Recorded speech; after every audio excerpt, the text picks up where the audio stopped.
a lot of people get caught up in this mindset of, well, if I make a wrong decision, I'm on the wrong path. I think there's only one path, and all of the decisions lead us right back to our path. Our job is just to shut out the noise so that we can get on our path. In this world that's filled with so much noise and information, how do we really stand out and be who we were really meant to be? In this podcast, we focus on injecting you with positivity, optimism, and strategies, all centered around helping you be who you were always meant to be in business and life. Be inspired to show up in your own skin to learn strategies, habits, and skills from others as we share our own life journeys and stories. There's no other you, and you know yourself better than anyone else. So be prepared to take away habitual tidbits, tactics that will encourage you to pursue and live your life, not the one others want you to live. Welcome to Stand Out Be You, where you don't have to be perfect, you just have to be you. Welcome to Stand Out Be You. I am very excited to have our guest that's on today. She is an abundance strategist, an intuitive life coach, and she's on a mission to help women heal their relationship with God, self, and money. Benir, welcome to Stand Out Be You. Please fill in the gaps for us and tell us a little bit more about yourself. Thank you so much for having me on. This is absolutely an honor. So as you said, I'm an abundance strategist and intuitive life coach. And essentially what that means is that I help heart-centered entrepreneurs change their mind about money so that they can manifest abundance, monetize their brilliance, and manage their cash flow while increasing their impact, intuition, and income. It's pretty amazing because we do have a little bit of a stigmatism towards money. Why do you think that happens? Honestly, one thing that I very often say is that people treat money like sex. It's something that we don't talk about. There's a lot of shame around it. A lot of us don't have healthy relationships around it. And we normally don't reach out until we are in a situation, just like sex, really. Yeah. What a comparison. Right. Tell me, how did you start in all this? How did it all happen? Honestly, it was God ordained. I never imagined that this is where I would be. I started in finance when I was 15 years old, and I worked in banking and investments. And I went to school for social work thinking that, I've always had a heart to help people. And so I wanted to make my mark on the world. And I didn't know then that I was an empath. And so during practicum, I worked with a young girl who shared some really heartbreaking details of what was going on. And I said, you know what? I'm way too sensitive for this. Let me run back to finance. And so I ended up working in finance for about 15 years. But I always had that part of myself that really wanted to give back in a meaningful way. And I felt that my role in investments was just to help make rich people richer. And so about 7 years ago, I started coaching. And at that time, I was working specifically on personal finance. So helping people, again, heal their relationship with money, but more from the perspective of budgeting and savings. And I realized that being broke has nothing to do with your bank account. And so me really desiring to help people make lasting and not just learn how to stick to a budget. And then once they deviate from that, they continue their money problems. A lot of people think that the reason they're broke is simply because they don't have money, not realizing that there are a whole lot of broke millionaires out here. Yeah, exactly. And so my goal really is to help people change the way that they interact with money and the way they think about money so that they can have holistic abundance in their life. Yeah. One of the things, and I'll tell you, Benir, is you can catch some of her Facebook Lives. She is quite colorful on her channel. But one of the things that I loved when I was looking at a few of them was that you brought up positivity. And one thing is I've always been labeled a positive person. But I always felt like, why aren't other individuals positive? But you really gave me a light bulb moment because you said, positivity is not a thinking type of situation. It is a feeling. Can you dive in deeper? So I think that a lot of people, and that's one reason that I married the intuition piece of my business. A lot of people have this misconception that if you think positively, good things will happen. And they are generally happy people until life happens. And then life happens and hardens them around the edges. And a lot of those positive people start to be jaded. A lot of times, positive people are also sensitive people. And so we deal with a lot, and it starts to weigh down on you. I personally have always been a positive person, but I also suffered with depression. And it's really hard to be positive when your brain is tricking you and making you feel like you're hopeless. And so I realized that positivity is less about what you think, and it's more about how you feel. It's about really getting connected with what's going on inside of you. And I mean, let's be real, life is not all unicorns and rainbows, you know? And so you actually said on there that we go around farting glitter. Yes, I was trying to be polite. But, you know, it's true, because a lot of times I find that people use positivity in the same way that they use spirituality. They try to bypass what's really going on and say, oh, well, don't worry about that. Think positively. It'll get better. Yeah. Well, when that's not matching how I'm feeling, it's really hard to keep my mind aligned with that positivity. And so for me, it's more important to shift your energy. And so that means doing things that make you feel good. So then you can shift your thinking into something that aligns with feeling good. And, you know, in another Facebook Live, it ties into that because you mentioned honoring your feelings. Really honoring your feelings. How does one do that? Because you have manifestation. What is that? Go a little bit more detail of what that means and what it is. So to answer your first question, honoring your feelings, essentially it means simply holding space for it, allowing yourself to feel how you feel. So often we are taught that if you feel, it makes you weak. And so you're not supposed to feel, you're supposed to think and do. And that's how a lot of folks in situations where they have to feel a lot of things they don't want to feel because they never allowed themselves to feel while going through the process. So honoring your feelings really is simply acknowledging how you feel, examining how you feel. Our feelings are here to give us messages. And fear, a lot of people really try to make fear out to be the bad guy. Fear simply is a messenger. Yeah. And so it's about honoring how you feel and making space for it. But to answer your question about manifestation, I am a big believer that we are always manifesting, whether it's conscious or unconscious. Manifestation is simply your thoughts and what you focus on coming into fruition. And so one of the main things that I teach when it comes to manifestation, it's really simple. The Bible tells us that it's ask, believe, receive. I've broken it down just a little more, and that ask is clear and focused intention. Believing is having unwavering faith, and receiving means that you have to do some action to get into position to receive.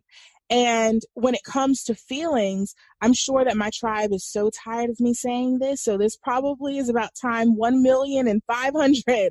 Yeah. But you don't get what you think. You get what you feel. And that's why it's so vital to make sure that your feeling is aligned with what you want, not necessarily just what you're thinking. Yeah. And you just mentioned your tribe. So you are out here and you're doing your thing and you're making an impact. Why? Why are you wanting to make an impact with individuals? The short answer of that is it's just who I am. I want to say it's my calling, but I feel like it's deeper than that. It's not even just a calling because you can choose not to answer the phone. For me, it really is who I am. I live and breathe this. Manifestation is a lifestyle for me.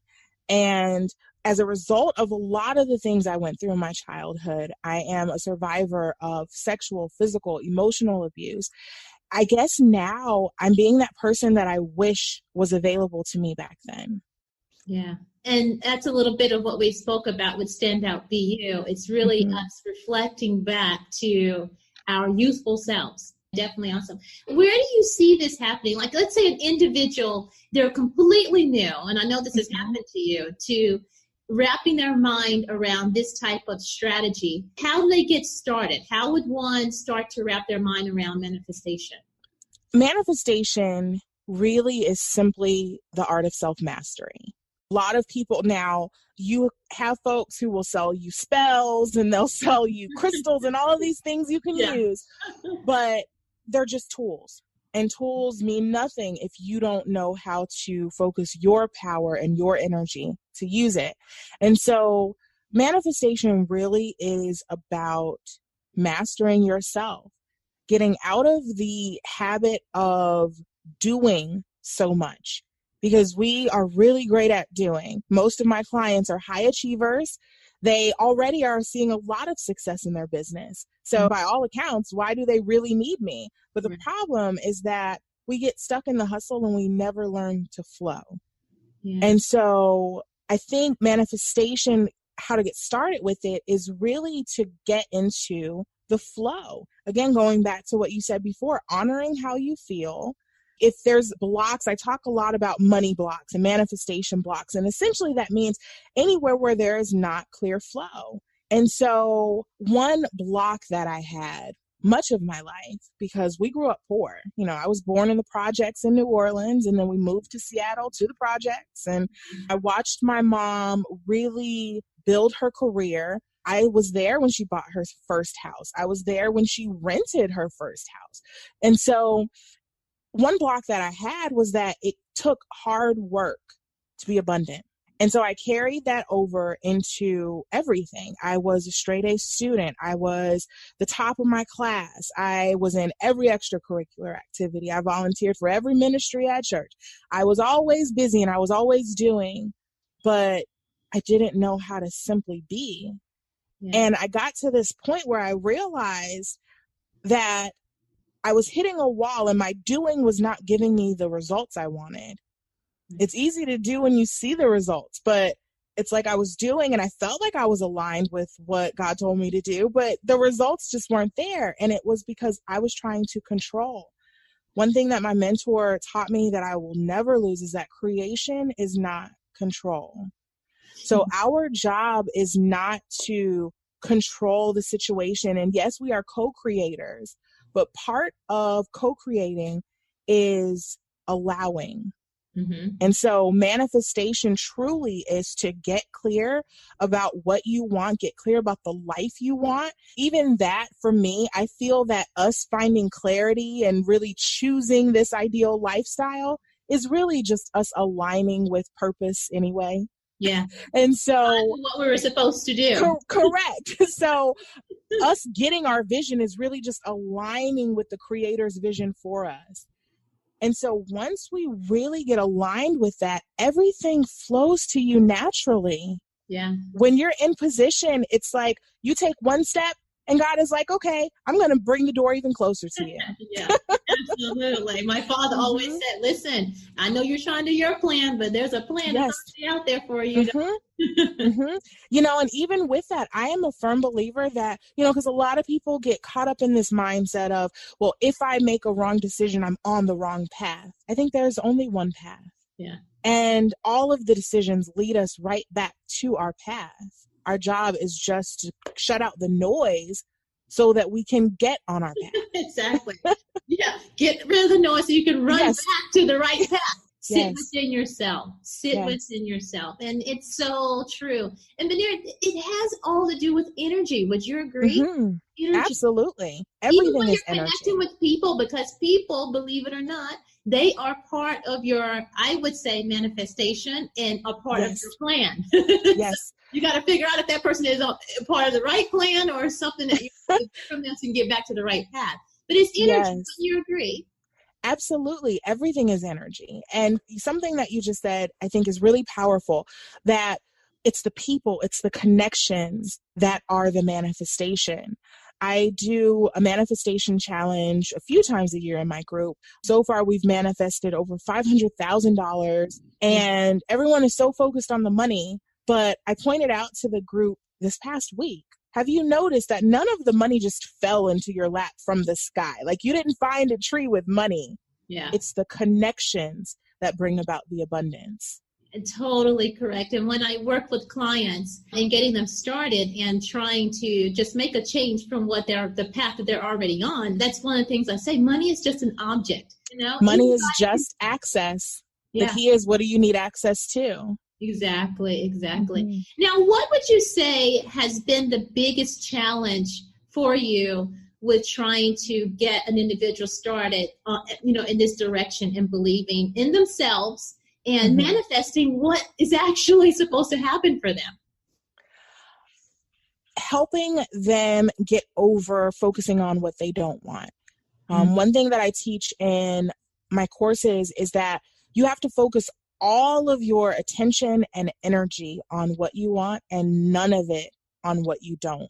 But I find that so often we've gotten what we don't want for so long that we're manifesting from our fear instead of manifesting from our faith.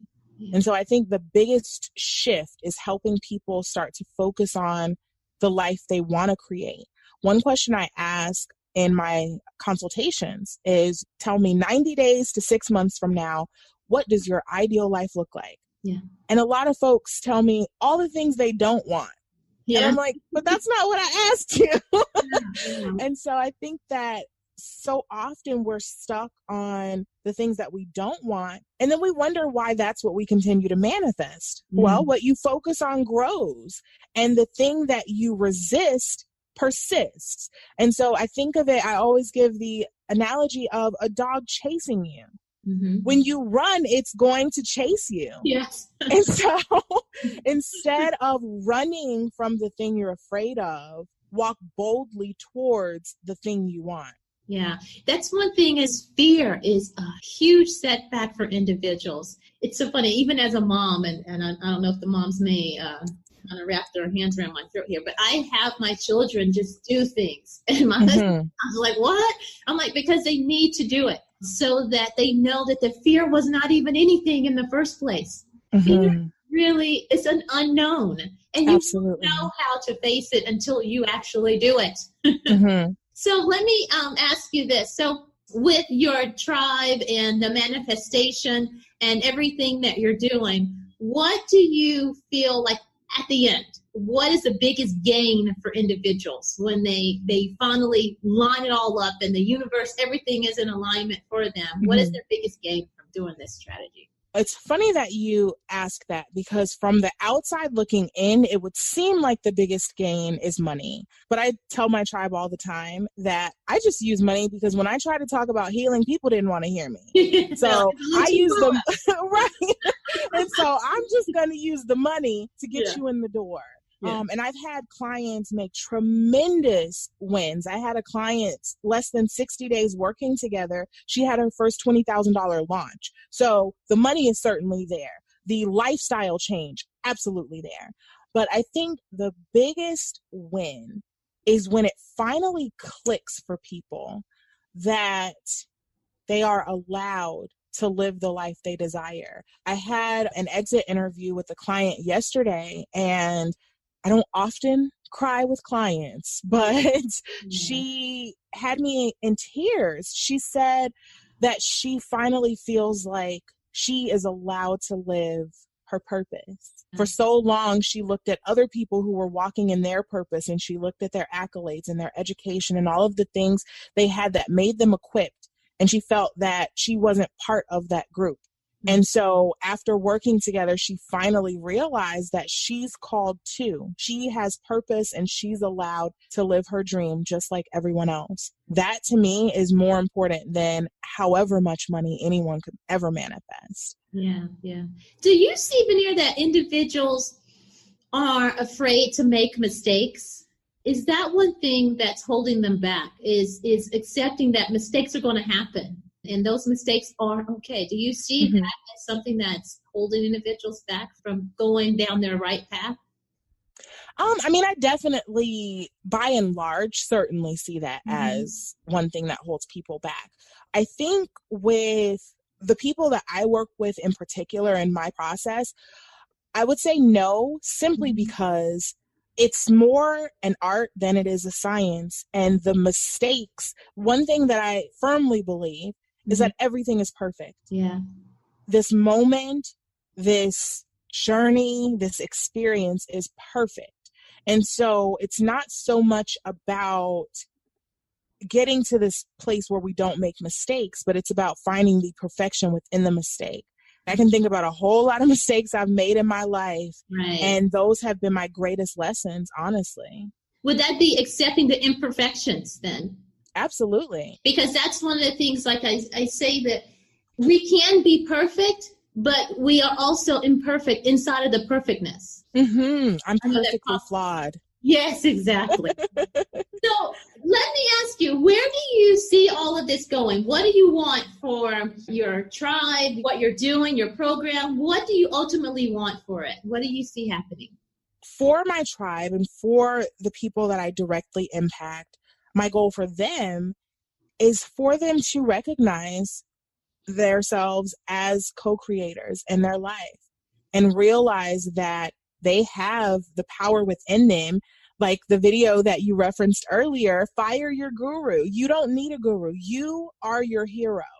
And so I think that if I can help more people in general recognize that, that certainly is me fulfilling my purpose. As it relates to entrepreneurs, my goal is to help people realize that you can work in your passion and you can do the thing that you love and you can live an abundant life doing so. Just because you chose to do what you love instead of doing, quote unquote, what you're good at and what makes a lot of money, what has you away from your kids and your family, you can do what you're passionate about and what you love and have the life you dream of without sacrificing that for the path that you're taught you're supposed to go. Yeah. Personally, I guess my goal for all of this is I just want to be that secret weapon. Yeah. That's actually what a lot of my clients call me, but I want to be that person who is behind the scenes in your corner, cheering you on and giving you the tools. But I realize the greater this expands, the more I don't want to be seen. Yes. As I'm doing this podcast. Exactly. And I will tell you, your tribe also, one of the individuals inside there, and I pulled a testimonial here, and they said you are a light bringer as well, because you allow them to see the light at the end of the tunnel. Wow. That's powerful. And that's a huge towards you for doing it, because you're impacting lives, even if it's one person at a time. Even if it's there, but you're helping the community. So tell me, how can individuals get in touch with you? How can we find you? I will link everything in the show notes as far as where I know how to find you, but where can we find you?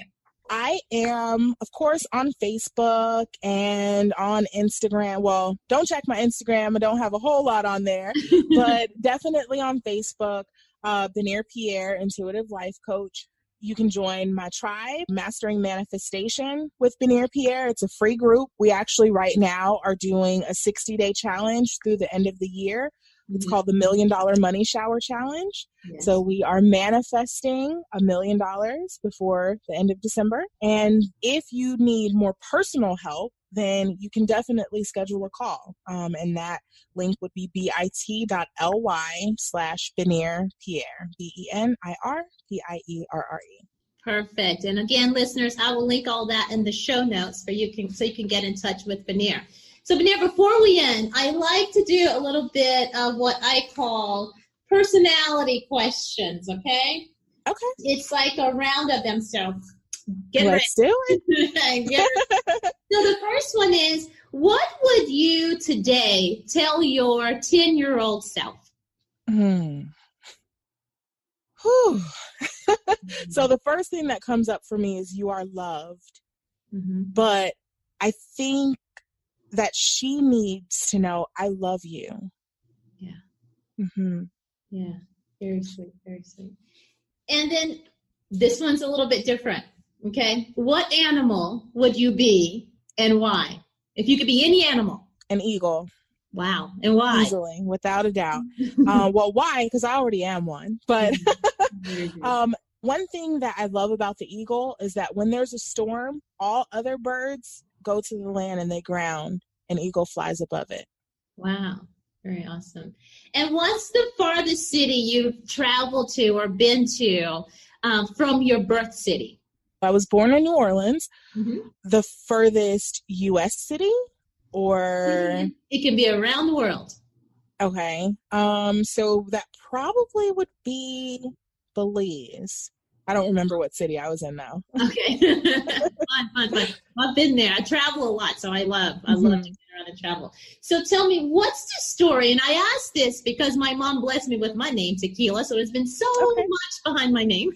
Okay. This life journey of mine. So I'd like to ask other individuals, what's the story behind your name? See, honey, I know that these are supposed to be light and fun questions, but you are certainly asking for some juice. So my name is Benir Pierre, which means blessed love.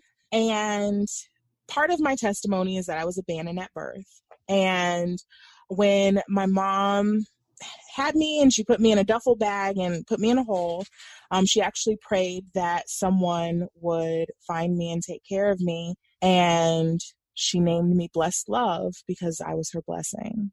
Oh, wow. Mm-hmm. Simply amazing, you. Yeah. And actually, I guess I should clarify. My whole life, I thought my name meant Blessed Love. I later found out, because I learned French in school, I found out my name actually means to bless love. And I think once I realized that distinction, that's when I realized my purpose was to serve and not just to be blessed. And now you're manifesting it. Yes. With everyone else. Benir, it's been an amazing pleasure to have you. Thank you. Thank you so much for your time and for sharing with us. And again, listeners, I will link everything and where you can find Benir in the show notes. And Benir, you have anything else for us? I just want to say, believe that you can do it. Mm-hmm. You literally can do anything that you put your mind to.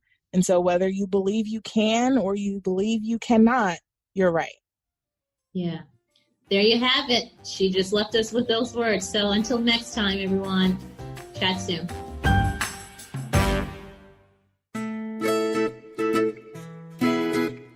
You can either tell your own life story or have someone else tell it for you.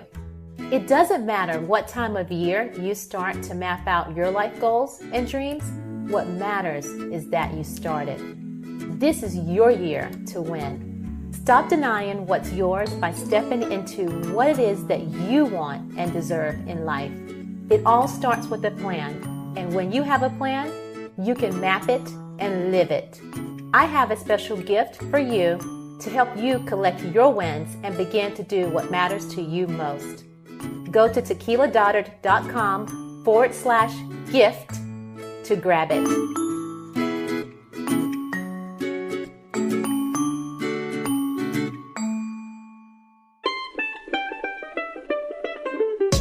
Thank you so much for spending this time with me today on Standout BU podcast. I appreciate each and every one of you. If you could take the time to share this episode with someone you think would be touched as well, please go ahead and do so. Or if you know of anyone that has a good story that needs to be shared, then go ahead, let them know as well to reach out to me. Also, if you are motivated to do so, please go ahead and leave a great review. I would so appreciate it. And tell us what you think about what you've been hearing. Also, you can leave me a voicemail by going to tequiladodard.com. It will help us so much with keeping this podcast going and helping to reach more people. Until next time, remember to stand out, be you, and that you don't have to be perfect. You just have to be you.